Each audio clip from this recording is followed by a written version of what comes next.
when I was sitting down to figure out what questions I want to ask you tonight, I was really having a horrible time because you've done so many different things. And I tend, maybe this is bad on my part, I tend to think of people who work in visual effects as just doing visual effects, or people that do independent filmmaking as just doing independent filmmaking.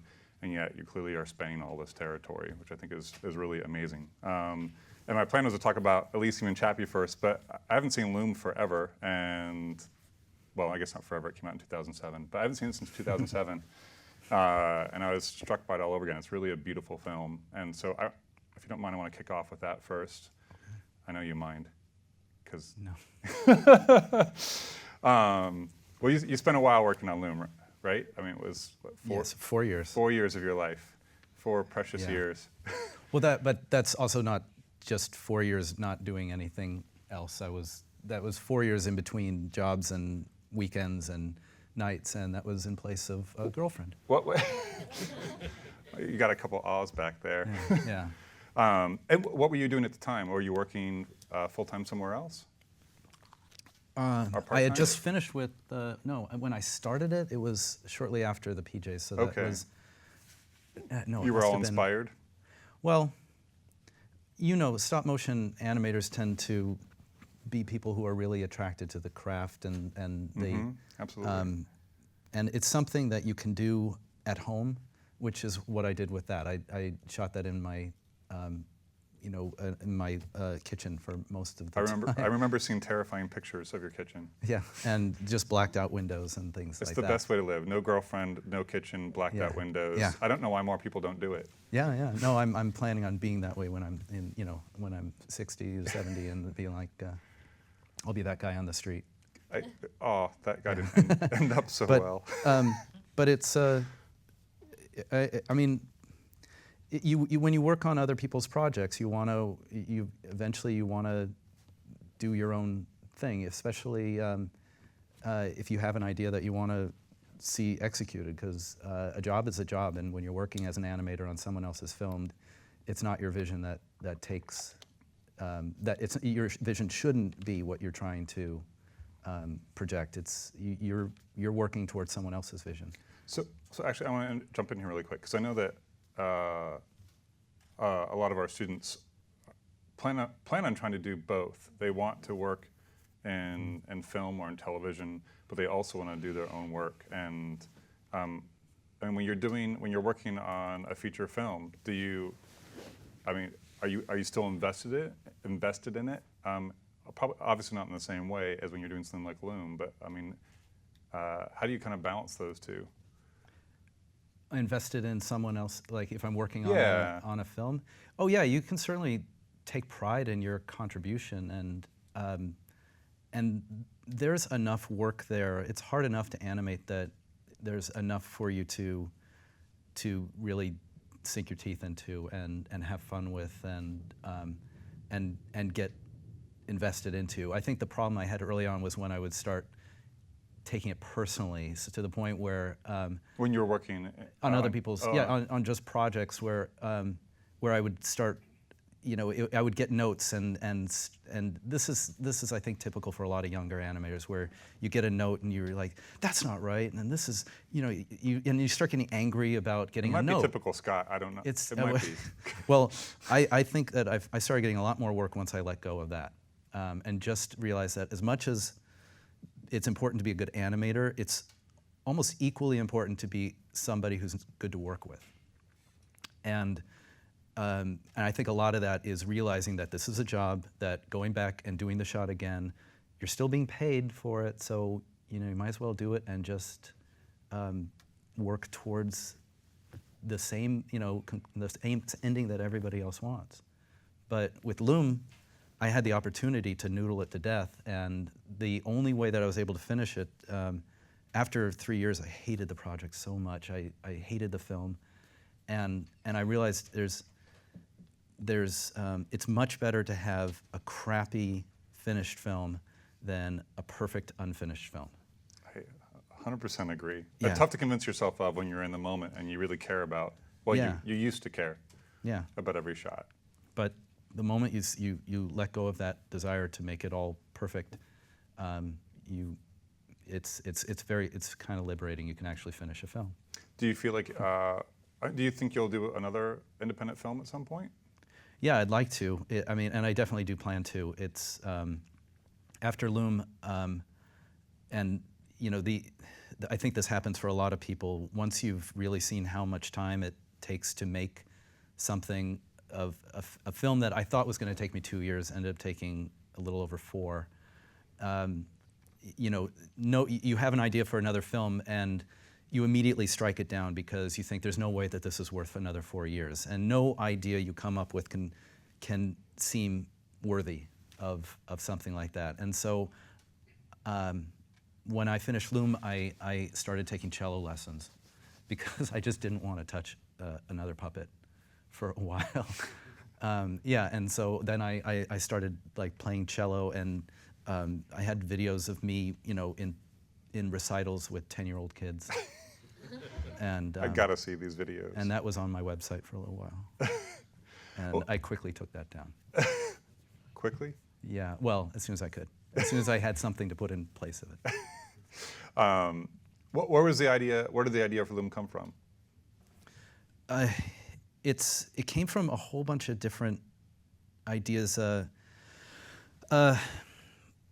One, this is the practical aspect of stop motion animation, is you have to have if you want to do the really nice animation, you want an armature, which is the skeleton that's inside the puppet, and they're made up of ball and socket joints, and the really nicely machined ones that are the best to animate with are really expensive because you have to have somebody actually make it for you personally. You can't buy an armature in the store, except now there are things online, yeah, where you can get some pretty good things. But at the time, you know, I had an armature from a previous film that didn't have legs on it.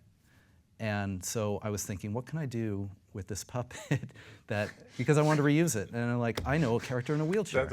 And then I thought, okay, what about it's an old lady? And for some reason I got the idea of like portraying, well, I had read in high school, I'd read the book by Piers Anthony called On a Pale Horse.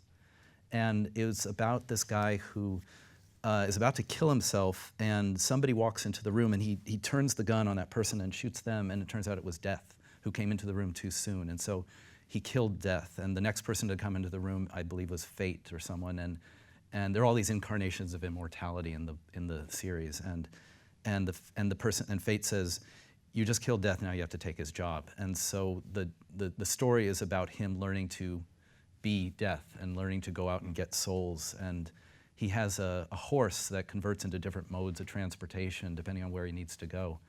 And so when I got the idea of, for some reason, I don't remember exactly where it came from, the idea to portray Death as an old woman, and then an old woman in a wheelchair. I'd never seen that done before, and so I kind of thought that would be interesting. And then the boy that's pushing her around, he's the horse. And then, you know, with the fates and the spinning of the loom and everything, that kind of combined the mythologies of the fates, the ones that, you know, measure out the fabric, the thread that's going to be your lifespan, and the one that cuts it. And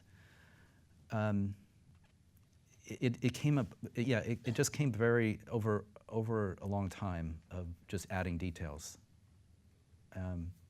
So when I think back, yeah, if I had thought when I first came up with this idea of this character, oh, do I really want to spend 4 years making this film? I would have never made it. Do you think you could have made it, like thinking of it now, do you think you could have made it in less time? Or do you think that's just how long that film would have taken no matter what? I can think of ways to have made it more quickly. One of them would be to ask for help from other people. I was very, very bad at asking for favors, you know, and so I insisted on doing it all myself. Well, it's kind of funny though, because it does bring back to the other question I asked, which is about working on a feature film, which is it is a massive collaboration, just on a huge scale, and the amount of things you're able to achieve at that level if you're willing to be someone that works as part of the team and recognize that your part is important in whatever way it is. which is just a very different experience than having complete control over everything, which has its ups and downs. There's no question in there. I just had to say that. Just say question It's mark. question mark. Huh?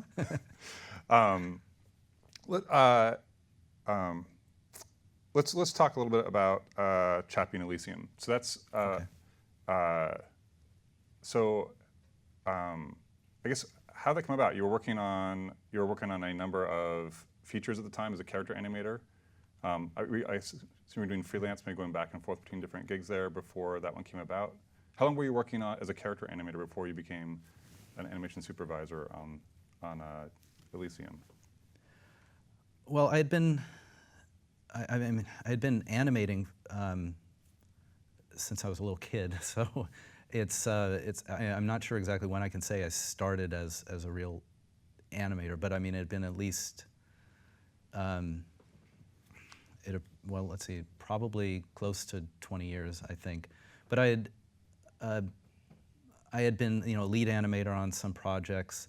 I had been they gave me the title animation supervisor in this one project where there was only one other animator. So, it's on my resume, animation supervisor. What did that animator get? Just animator. Animator, yeah, just animator. Sorry. Fixing animator. It's subordinate. Yeah. It's the whole animation, the titles, the things it's a tough game to gauge people based on the title and what because a lot of things that happen are a result of being in the right place or the size of the studio. Like I say, I was so I'll see people who are submitting reels or resumes as an animation supervisor, and it means different things on different projects. But what happened at Image Engine, which is the studio up in Vancouver, was I got called through a friend of mine who was working on another project there, said they needed somebody on Hop, which was that you saw on the reel the shot with the bunny playing the drums, and that was a quick, like a 911 call, they call it, for they needed to finish some shots. So I went up there, and then at the end of the project, they said, would you want to stick around to work on this project, this secret project called Project Y? How can you turn down a secret project? Right, exactly. Well, assuming you get paid. Yeah. And I said, sure. So I went to work on that, and it was... Did you know who it was for at the time? Because you weren't working for Neil at that time, right? No, but that was for Neil. That was for Neil Blomkamp, the director of Chappie. This was before Elysium. He had this idea for Chappie and wanted to basically do a screen test for the character to get approval to go ahead with this project. And we created a series of random shots of this character Chappie around Johannesburg, doing some offensive things sometimes, and running around. And it was done on a really small scale and really, really quickly. And that was the last that I saw of it. How long was that? 6 weeks. 6 weeks, so that was really fast. 20 shots. To the same level of quality that we saw there? No, I wouldn't say that, but it was really believable. I mean, you really felt like he was in the scene. There were only, I think, 5 animators on it. And how big was the rest of the crew? You had compositors as well. Yeah, and that was just a handful of people in any department, and it was very, it was kept under wraps completely. I had to swipe like a security badge 3 times, to get to my desk. Not 3 times at the same door, but 3 different doors. And give the secret. Yeah, but it's we weren't able to put it on our reels. We weren't able to like talk about it. Do you have a copy of it? No. Wow. I'm hoping it'll be on the DVD, which comes out in a couple weeks. Has anybody seen Chappie? Or, okay. So yeah, the rest it's coming out in a couple weeks, so you'll be able to see it on DVD or whenever. But it was a very heavily character-based film, as you know. The character was over 1,000 shots. Wow. And we had a team of 30 animators on that one, whereas on Elysium, we only had 8 animators. Wow. And this is jumping around a bit, but I guess that's fine. On Elysium, though, your focus, there was no, I guess there was you had the robots in Elysium too. What was the main body of your animation that you were working on in Elysium? It was mostly effects or assets? Well, we were, the animation in Elysium was mainly comprised of the robots, the security robots, and the ships, the flying ships, like the Raven one that you see taking off in a couple of those shots, and then there were additional people in background, miniature, like there was a factory scene, and you need to see a bunch of people walking around the background, little things to kind of augment these CG, artificial worlds, like birds flying around, people walking in parks. We did a lot of that. So a lot of our work on Elysium was in service of these larger, completely CG worlds where we had to just populate them and make them seem believable. Chappie was very different in that there was no CG environment at all. It was an entirely real environment, and we had a CG character just dropped into the middle of it. Can you talk a little bit? I mean, when most of us watch a film that's relies so heavily on visual effects, I mean, it works. You just watch it, and it's just a film about a robot in Johannesburg. Yeah. Can you break down a little bit about the process, how these shots are created? I mean, are you on set at the very beginning when they shoot them, or is that something you're brought in afterwards? No, usually an animation department wouldn't be on set. On set, it's got to be the visual effects supervisor, and there may be what's called a CG supervisor.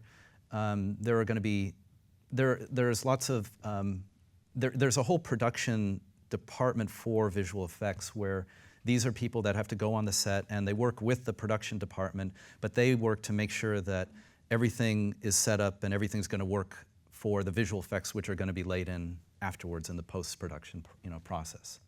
And so one of the things that they'll do is they get measurements of everything. So they get readings they write down all the details of the lens.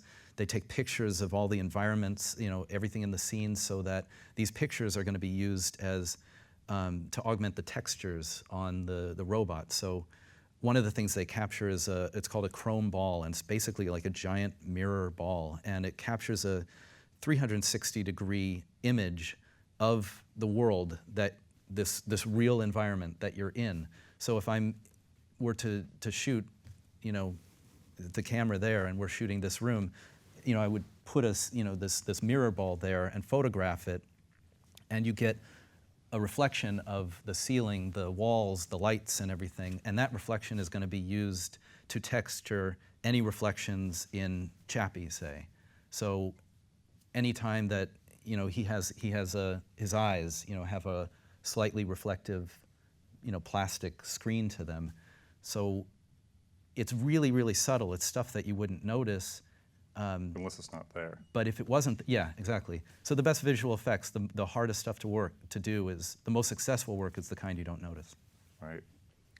You mentioned when we were talking before that Neil Blomkamp likes to he has a very fast production. I mean, they're shooting very quickly. Can you talk a little bit about how that? I mean, it seems like that would work against a visual effects film if they're working so quickly on that end. So how do you guys connect?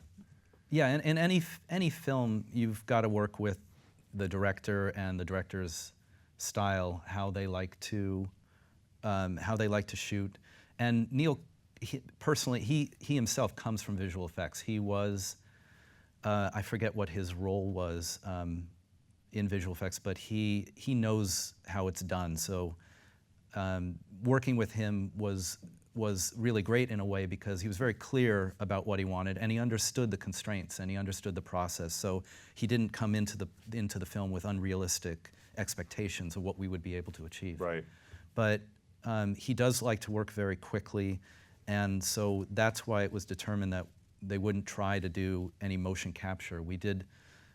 I showed earlier this video of where we were doing a test, and I was wearing the suit that was used on that Seth MacFarlane wore for Ted, and is kind of like a motion capture suit where it had a harness and recorded the movement on my limbs and everything, but it had this giant cable going from it to the computer, and it was decided that with all the things that Chappie had to do, it wasn't going to be a realistic way to shoot. It was just going to be, it would slow down the production, it would constrain the performance.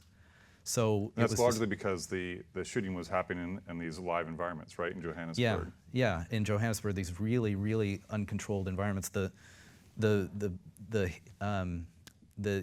Antwoord Den, the building where Ninja and Yolandi live, this giant, it looks like a cement factory or something. I forget what it was used for, but it was a real, abandoned factory. In fact, it collapsed about 4 months after they stopped shooting there because, well, people were going in there and salvaging the, like the metal and the copper and stuff, and the building actually came down, so it's not there anymore. But I just mentioned that to say that these environments were not sound stages. Right.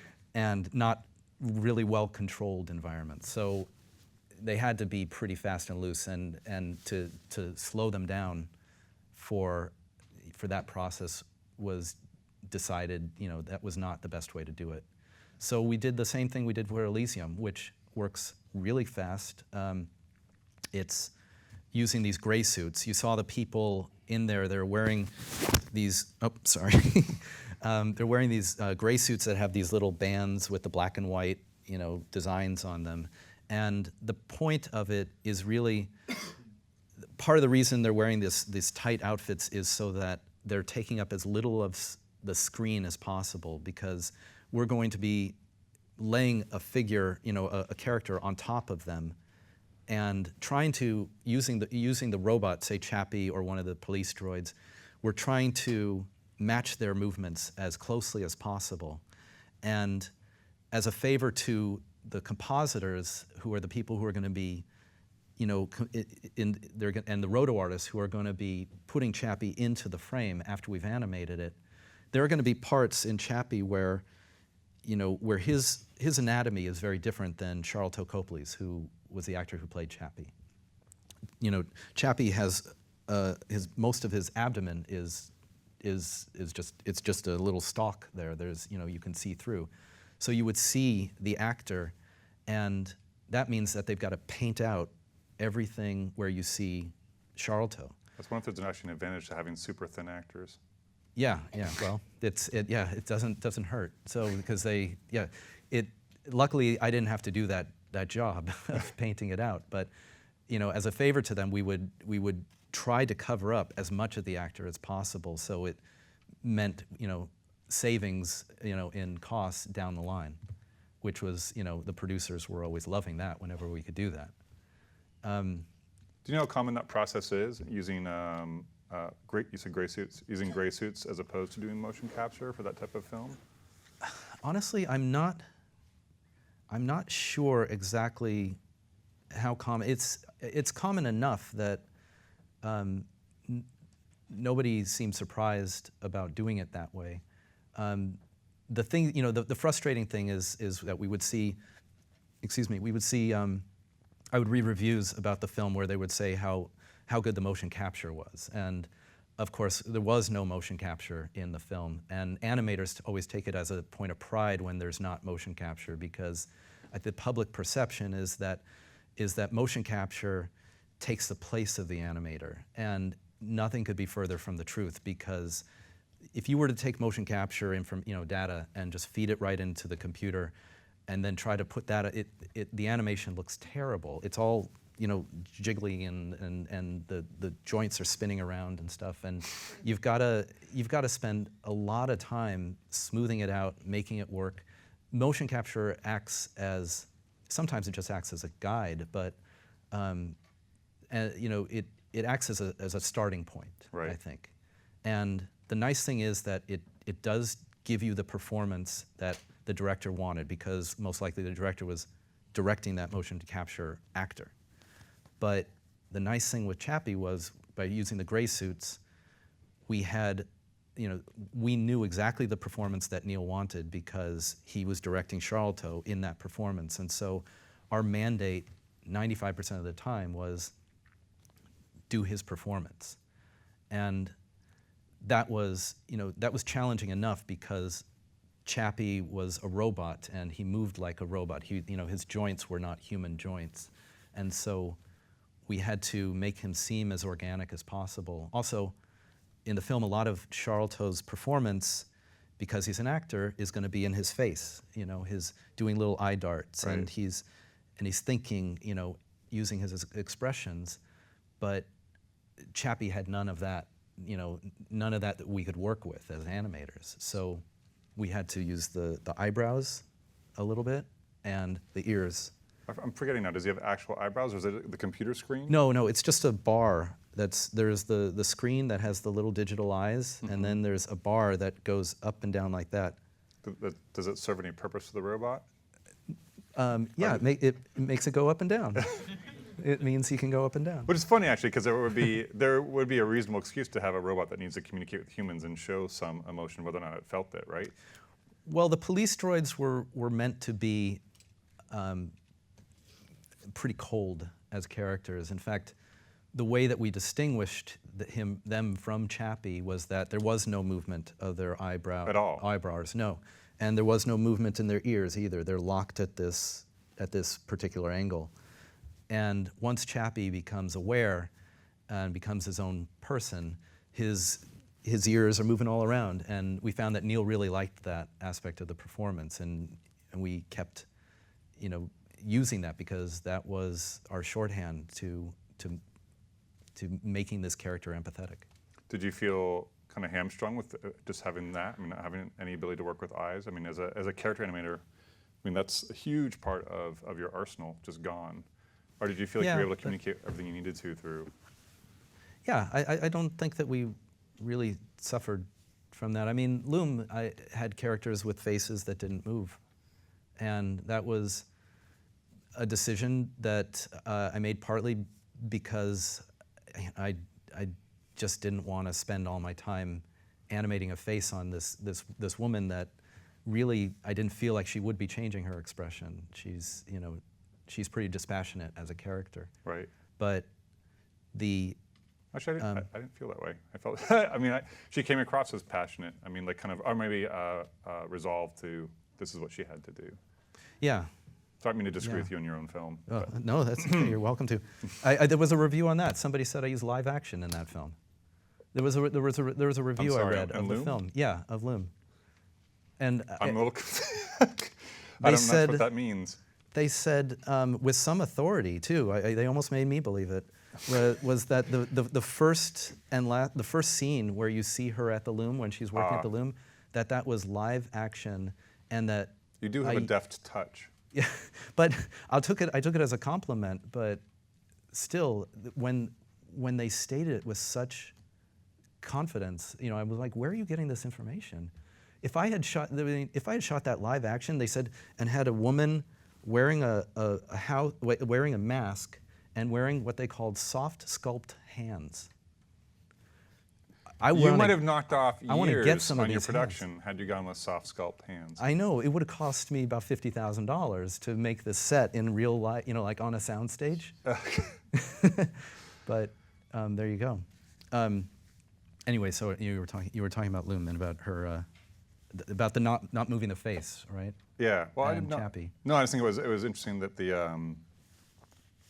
that as an animator, you're always given situations where you have to work around things, whether you're given a cartoony character with a giant 3-story tall head or giant feet or whatever the case is, or no expressions or just ears to suddenly animate with, and you have to somehow communicate the same emotions or the same story with a limited palette, and yet you have to make that work. I love getting those kind of limitations because they just prove to you over and over again how much you can convey with even less. Yeah, no, it's amazing. I mean, that's part of the craft and part of, frankly, why your work is so beautiful.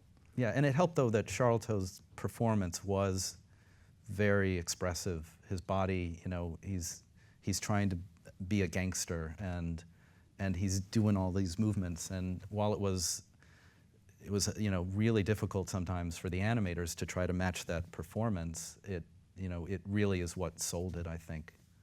So the face was just the face is important, that's where you're looking, but it's not what you needed to understand exactly what he was thinking. Speaking of problem solving, and sort of trying to figure out the best way to communicate an idea, what you're currently working on with Google is kind of a far cry, or a very different sort of direction than what you've been doing so far. Can you talk a little bit about your current stuff with Google? Yeah, and I brought the phone. Do you want to show that now? Why don't you tell them first, and then we can okay. check it out. This is with a department at Google called the ATAP. It's the Advanced Technologies and I forget what the P stands for. Programs, I think. Don't look at me. But I forgot to Google it. But it's it's a thing called Spotlight Stories, and what they're trying to do is coming up with new ways to tell stories. And this particular project, it's been around for it's been working on for a couple years now, I believe. There are 3 shorts, and what I'm working on right now is another short that's using the same technology. But the Spotlight Stories is basically trying to use the phone as a window into this 3D environment. And I brought it because to try to describe it is going to be much more difficult. But you're in this world, and the story is happening all around you. So as an animator, you have to animate everything in this environment on the off chance that the viewer will be looking over there. Sounds like a terrible way to go. It means you're doing a lot of work that may never get seen, But it also invites multiple viewings because you can check it out and see different, see the story different ways. But the interesting thing about it is when we're laying it out, there are going to be story points that you want to make sure the viewer is seeing before you advance to the next part. And so we have these little invisible things in the scene called triggers, where if the character is about to do something important and the viewer is looking over there, the character will just stand there kind of breathing for a little while until the viewer looks back, and then suddenly it'll trigger the next action. So you're not going to miss the important things, even though it feels like you might. Sounds cool. We have it set up on the TV over here so you guys can actually see it. I think Scott's going to direct. Well, I'm just going to experience it. I'm actually going to move so I can see it too. I haven't seen it yet. Do you have audio? Because there's a really nice soundtrack for this. Okay. This one is called Windy Day. This one was directed by Jan Pinkava. And so you see, you get a nice little view up there. But you can see by watching me, I'm moving around, and this. Normally I would place it in this kind of a viewer, but you can watch it either way. Now I'm just looking for something interesting, and I saw that hat a moment ago. I gotta find it. Wait, oh wait, here we go. There it is. So that was an example of a trigger. It was waiting for me to look at it before it continued.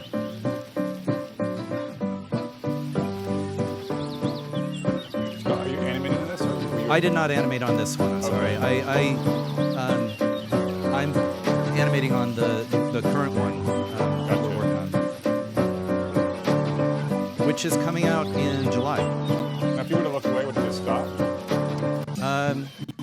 It'll continue for a little bit, and then it'll get to a stopping point. I probably shouldn't have asked that. Oh, there it goes.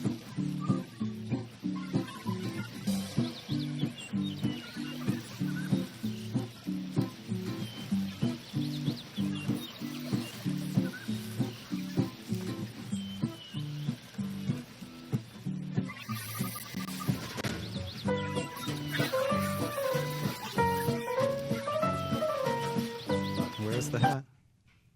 What happened to it?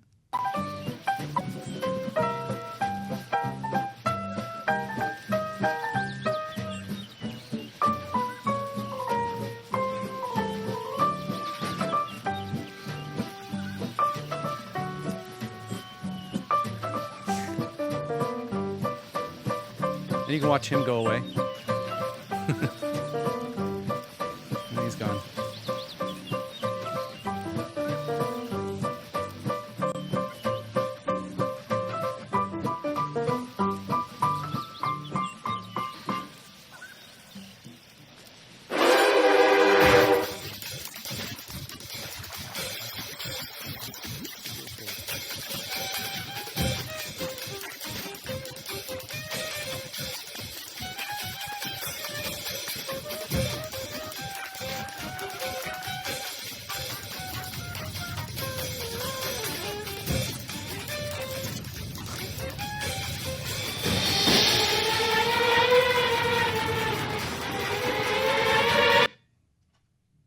No.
That's it. So the idea really is that you're supposed to experience it like this. It's really, not the same as watching it like that, but it's really a hard thing to show an entire audience, me just doing that. So don't see everyone standing on the L train, just like Yeah, but it's great out of my to way. it's great to watch people doing this because kids take to it immediately. They have no trouble at all, and adults are like, they just want to sit and do it. And they're like, I can't look over there. Just look over here. All right. Do you find it changes the story that much when it's interactive, or just kind of changes the way that you think about it? I mean, it's an interesting approach. Do you think it actually changes the story in some way, or just changes? Well, what does it change, Scott? It changes the story, but probably before the story is written, because you have to write a story that can be conveyed this way, Right, and right. that can be experienced in a way that has less control than watching it just on a monitor. And so the layout of a thing like this is very different than anything I've ever worked on, because How so? Well, because on Chappie I had shot 8, 9, 10, 11, 12, Right, and that was right. it.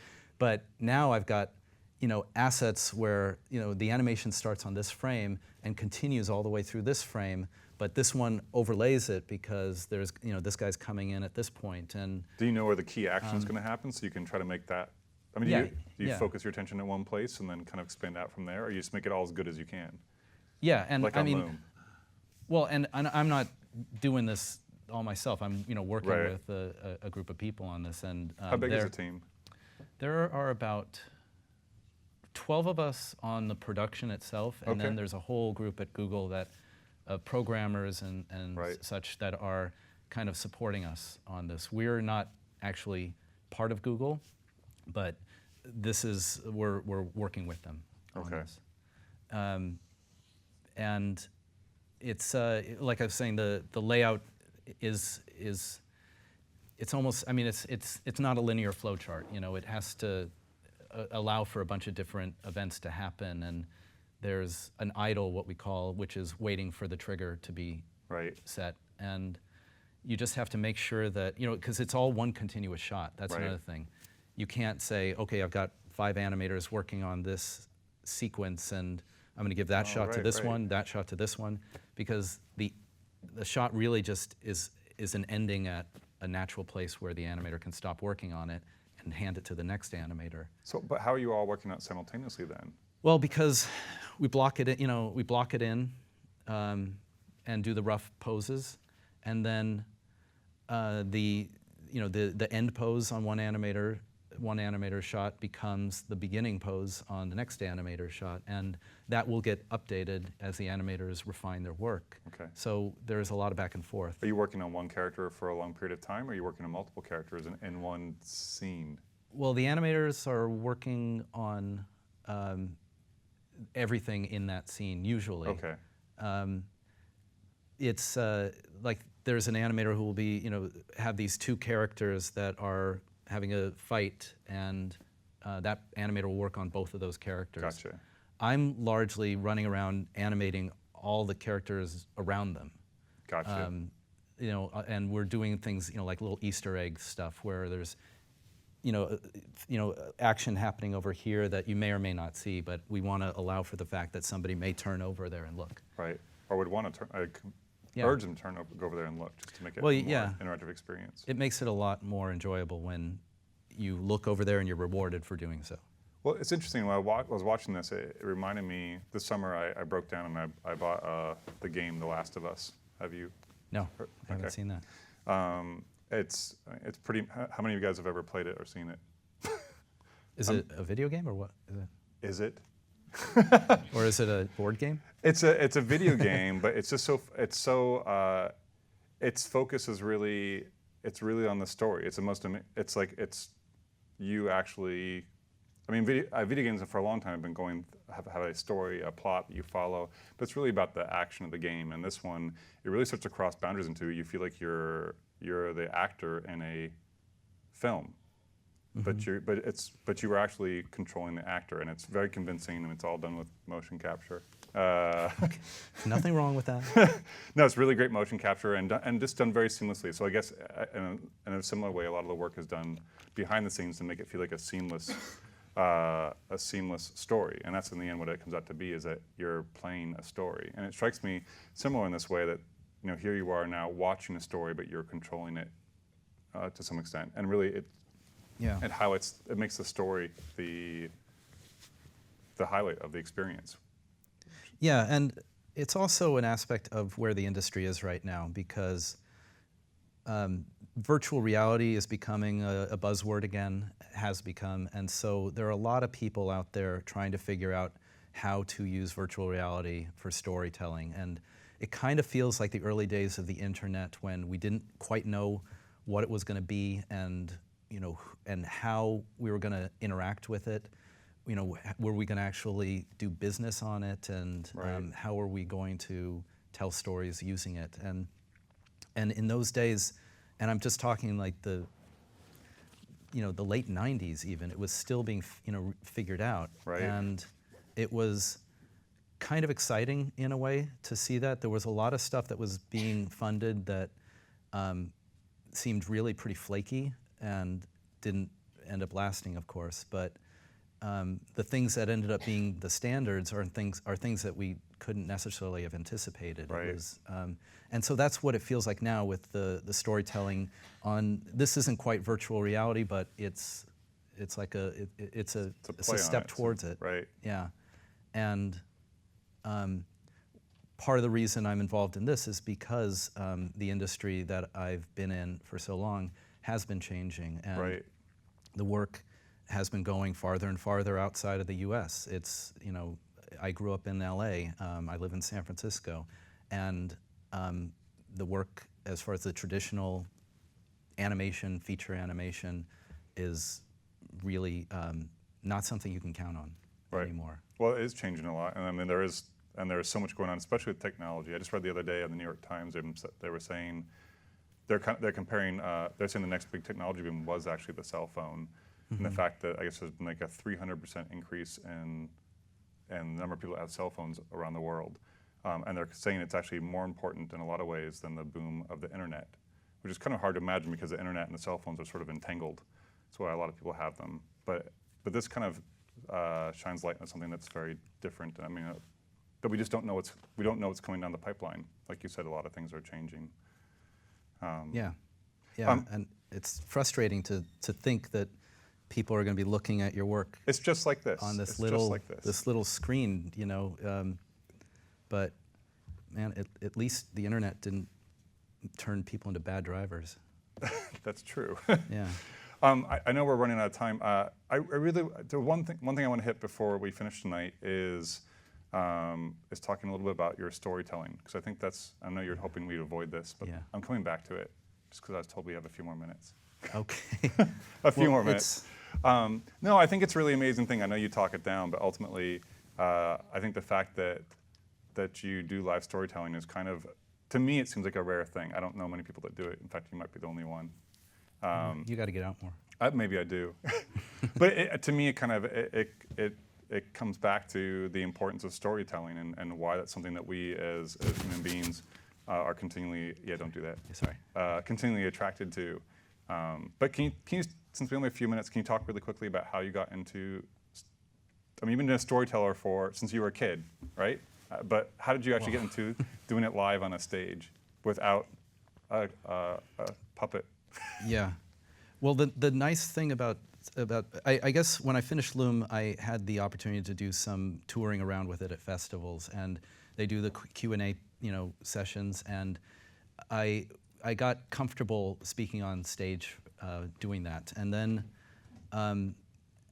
I managed. It was through some friends. I ended up on that show, Mortified, which is the one I'm doing tomorrow night in. It's the main stage up in Evanston, and I think it's Rogers Park, but yes. Oh, sorry. And it's that show is one where it's where people read on stage excerpts of their teenage journals, and it's a funny show. It's meant to be funny, but it's a really interesting show. And there's a documentary about called Mortified Nation that I really recommend. It's on Netflix and iTunes and all. It's great. A lot of different places. Yeah. And it's a really interesting phenomenon because you get to read these journals of these people having these really serious dilemmas and some terrible problems, mostly having to do with dating. But here they are, the person that's reading, and they seem healthy and they seem sane, and you realize you can laugh at it because they turned out okay. And my story is one where as a child, I was obsessed with death and traumatized by the very idea of it. And when I was 11, I made horror films. And so that's what I share, are these very gory, like over-the-top, I mean, cartoony gory, but... 11-year-old gory. 11-year-old, yeah. But it's all you have to view it in the context of this kid trying to deal with his fear of death, and interesting. And then the next thing you did was Loom. And yeah. Directly Sorry. after. I guess I'm still stuck in it. But the storytelling thing just really happened because a friend of mine took me to a show, and it was these storytelling shows like The Moth. They're pretty popular right now around the country. They're very popular, and they've got podcasts and everything. But the general common thread with these shows is that the storytellers have to tell a story that has to be true or true enough, It has to be told without notes, even though This is not mortified. This is no. This is not mortified at right. all. All the events. This is like the moth and the storytelling Right. thing, which is very different. And it has to be told without notes, even though I write out my stories word for word, and I try to deliver them so they sound like I'm doing them without notes. In fact, when I'm writing the script for it, I'll even put in the ums and the wells, and like on. I even once in a story I put, oh, I forgot, and I go back to something else, because I'm so terrified of blanking while I'm up there. That's my biggest fear. Have you ever blanked? No, luckily not. I mean, well. Time to let it go. Oh, There, it just there happened. we go. There we go. But it's still a huge fear. I mean, it doesn't need to happen for me to be constantly in dread of it. But Well, I'll say from having watched, you have some of your performances online, and I've watched at least one of them, I think a couple of them, but even though you know they're very orchestrated, you understand that it has a purpose. And I'd say kind of like when you watch a film, you know that every shot has a purpose and every moment has a purpose. In this case, it's your cadence or the word choice or your moment, oh, I forgot. And you might even know that it's deliberate, but it makes you understand. hopefully you don't know it's deliberate. I don't know it's deliberate. But you know me, so No, I I guess just that know was it's so why finely crafted because that's how you work. It's the same way with your animation. Your animation has an incredible level of artistry and craft, and you just can't get around it. And you sense that perfection in your storytelling as well. But it works. I mean, it comes back to a perfect, clean close, and you recognize just the power of the story at that point. Yeah. That's my impression. And a lot of it just comes from the fact that I want to respect the people who came to the show, because they not only paid money to see the show, but they took their time. It took time to be there. And so my biggest problem is when I see a storyteller who goes up there and doesn't feel like they've prepared and doesn't seem to really respect the audience's time by taking too long to. I hope I'm not doing that right now, but taking too long to tell an anecdote that really has no point, and so I think it comes a lot of the work I put into it has to do with that and the desire to just justify being up there.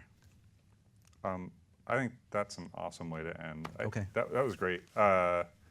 Yep, he's saying Q&A. We'd like to open up to the audience for any questions that you might have for Scott. I think they usually have a microphone back here somewhere. Where is it? I think we're intimate enough that I can just hear anyone.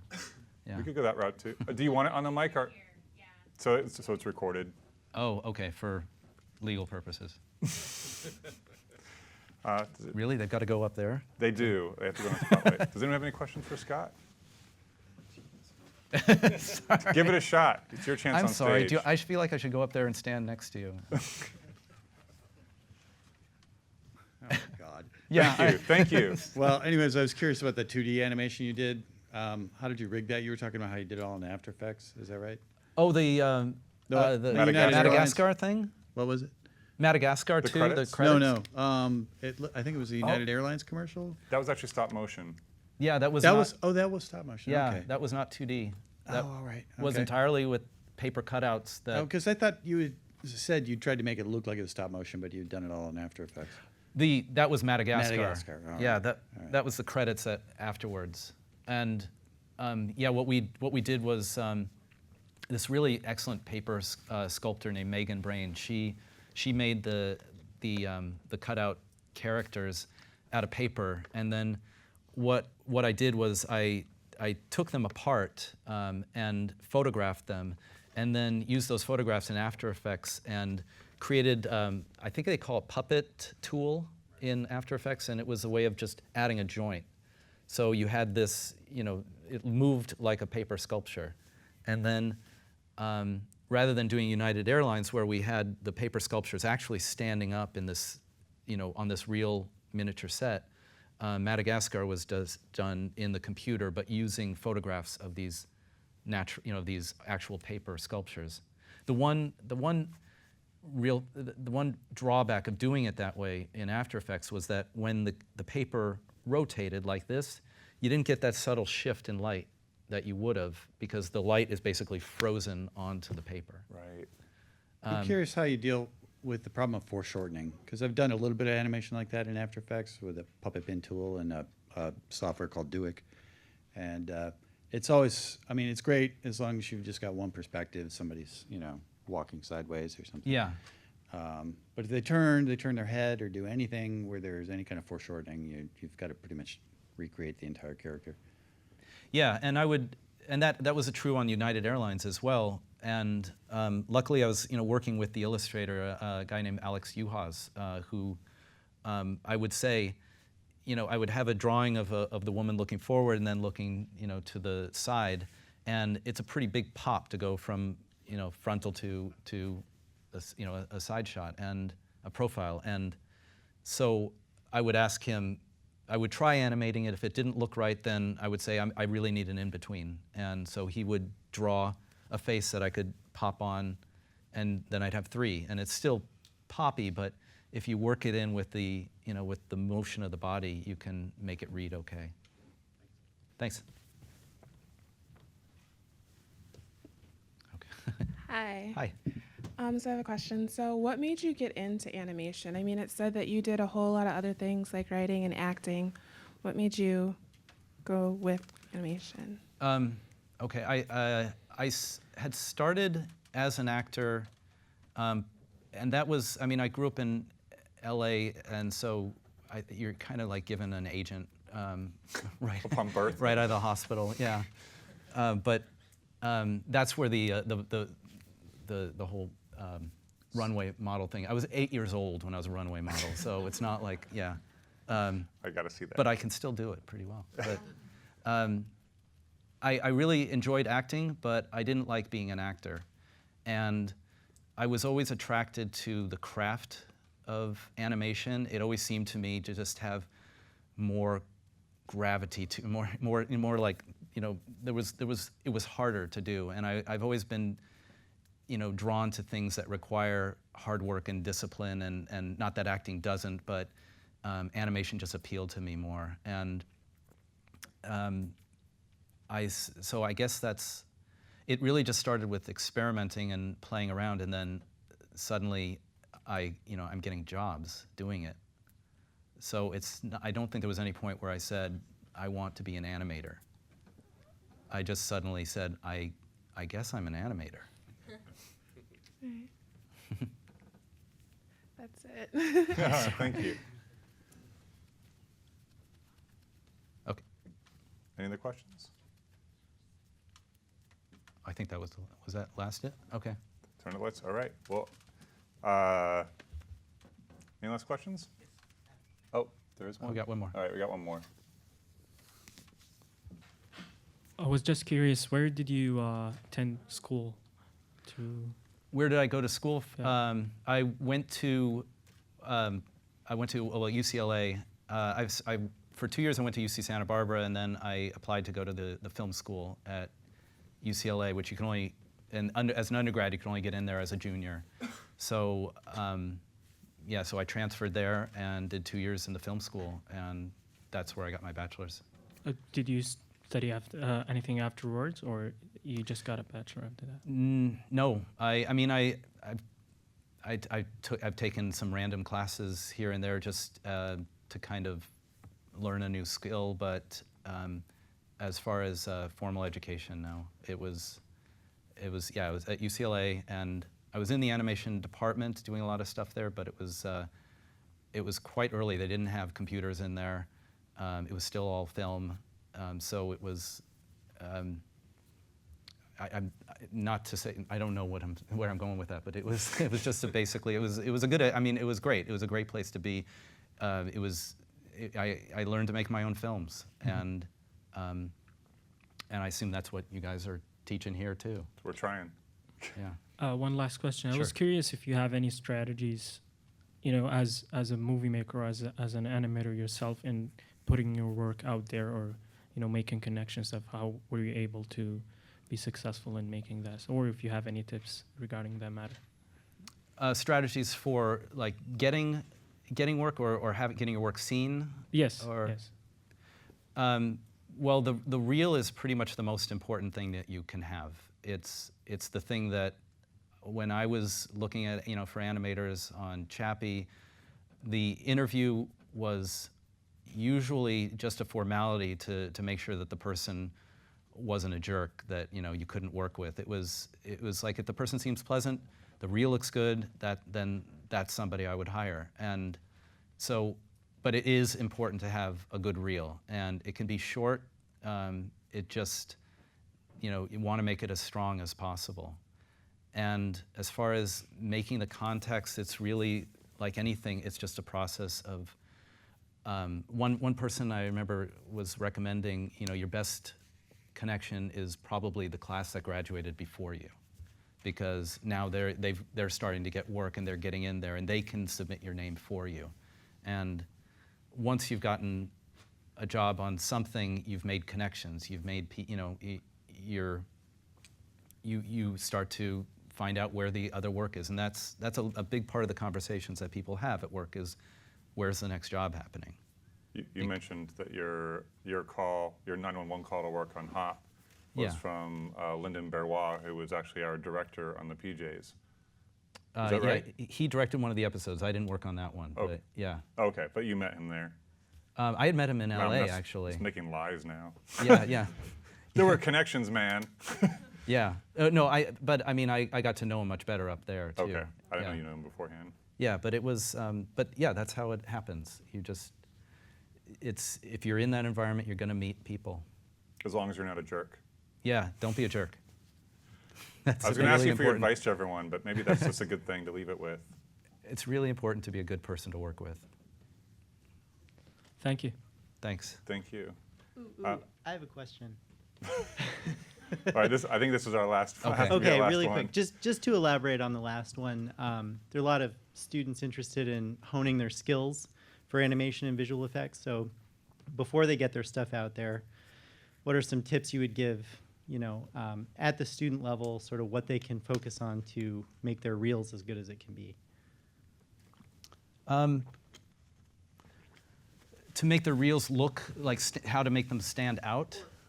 Principles of animation, and also, as an added part, I was curious about the difference, like your opinion about the difference between making a reel and making a film.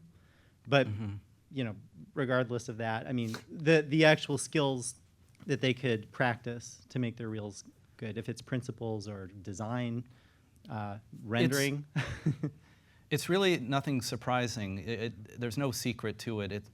The difference between making a reel and a film, they're two very different agendas. And if you want to make a film, then you should make a film, and you shouldn't have your reel be the deciding factor, because it just puts an artificial constraint on what should be a good story. But if you want to make a reel, then it should, of course, have all the principles, the basics that you want to see. There are different kinds of jobs. There's a more visual effects type position, and there's the more character type jobs. But what people are doing, what most of the early reels that you see, people have a clip of a dialogue, and they have they've animated a character to that dialogue, and if it's well done, it's gonna stand out. It's just a matter of making it as good as you possibly can. And making what good? The motion good? The performance? The performance. Good? If you want to get a job doing character animation as an acting performance, it just has to be really good. It can't be I don't know a better way to say it. I'm sorry, except it doesn't need to have bells and whistles. It doesn't need to have music. It just has to be a solid performance. Great, thank you. Thank you. I think that's all the time we have for questions. Thank you so much. You guys are great, and maybe a big round of applause for Scott. Oh, no. Thank you.